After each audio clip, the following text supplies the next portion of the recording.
अस्सलाम वालेकुम दोस्तों, कैसे हैं आप सब लोग। उम्मीद करती हूँ खैरियत से होंगे। आज एक नई कहानी के साथ आई हूँ मैं, जिसका नाम है जादुई पानी। बहुत समय पहले की बात है। छोटे से गांव में एक मासूम और मेहनती लड़की रहती थी। उसका नाम था गुड़िया। गुड़िया अपने माता पिता के साथ रहती थी और रोज़ पास के जंगल से पानी लाकर घर का काम करती थी।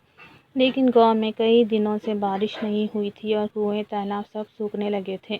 एक दिन जब गुड़िया जंगल के गहरे हिस्से में पानी खोजने गई तो उसे एक पुराना और टूटता हुआ मटका दिखाई दिया।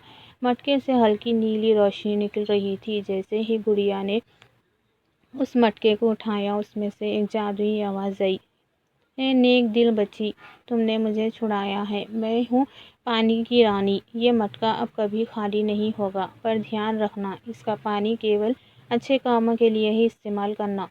गुड़िया बहुत खुश हुई और मटका लेकर घर आ गई। अब उसका मटका कभी खाली नहीं होता था।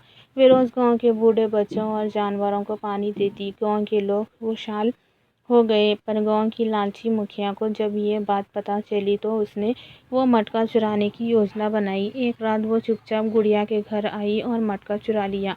जैसे ही उसने मटके से पानी निकालने की कोशिश की, मटके से एक आवाज़ आई, तुमने लालच किया है, ये पानी अब जहर बन जाएगा। और सच में मटके से निकलता पानी अब काला और धुएं जैसा हो गया। मुखिया डर कर भाग गया। अगली सुबह मटका खुद उड़कर वापस गुड़िया के पास चला आया।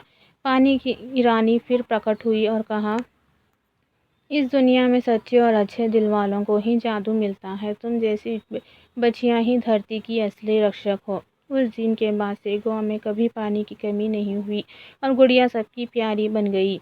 ईमानदारी और दूसरों की मदद करना हमेशा जादू जैसा फल देता है। लालच करने वालों को सिर्फ पछतावा ही मिलता है।